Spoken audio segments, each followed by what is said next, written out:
My name's Curtis Miles. I actually work for Moon Lake Electric, and I go around and do safety demonstrations for schools, mostly 4th and 5th grade, and we do that every other year. And so every year we catch, or every other year we catch, a new group of students at that particular age. And so we should cover everybody by the time we do that every other year. I'm Sheila Birchall. I teach at Martin Elementary. I'm the 5th grade teacher. The safety presentation helps kids identify when there's not a safe situation.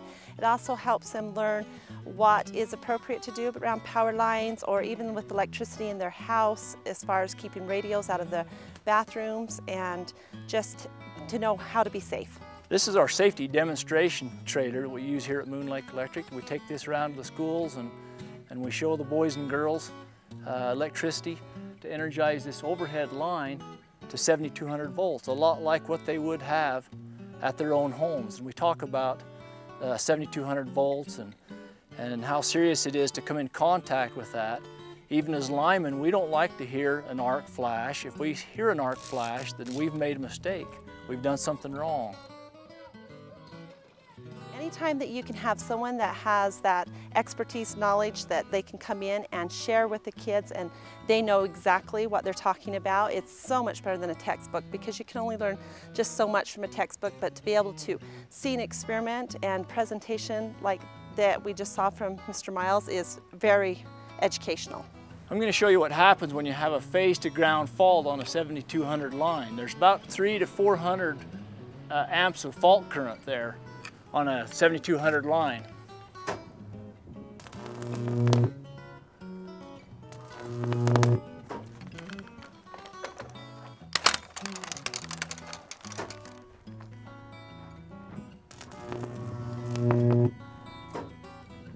Okay, again. So you can see how an arc flash, either for linemen or for anybody, if they're in an arc flash, how that could do damage with that high of heat, that high of temperature. We talk about trying to avoid trying to put a TV antenna next to our power line, or fly kites next to a power line, or climb trees next to a power line for our young people. They can't see the electricity flowing up there, so they don't know it's there until actually it's too late.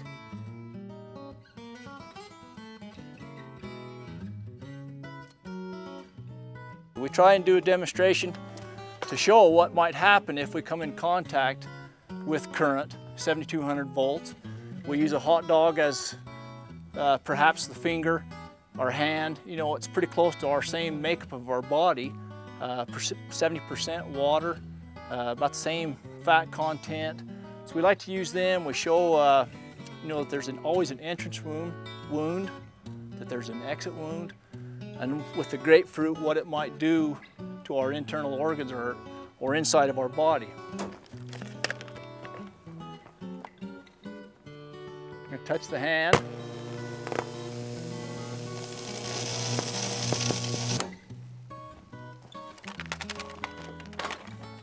Okay, we can open this grapefruit up. You can look at this grapefruit and it doesn't look like it has much harm done to it. It's got an entrance wound, an exit wound. We open that up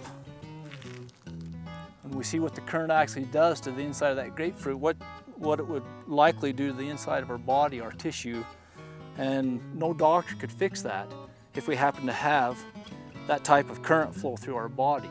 I think Moon Lake is excellent. They are really good to come into the communities and teach the children about electricity. It's also nice for the kids to know the local people here and know that Moon Lake cares about their safety, that they care that they are taken care of and know what to do when they're in a situation that might require them to maybe know something that we haven't learned in school.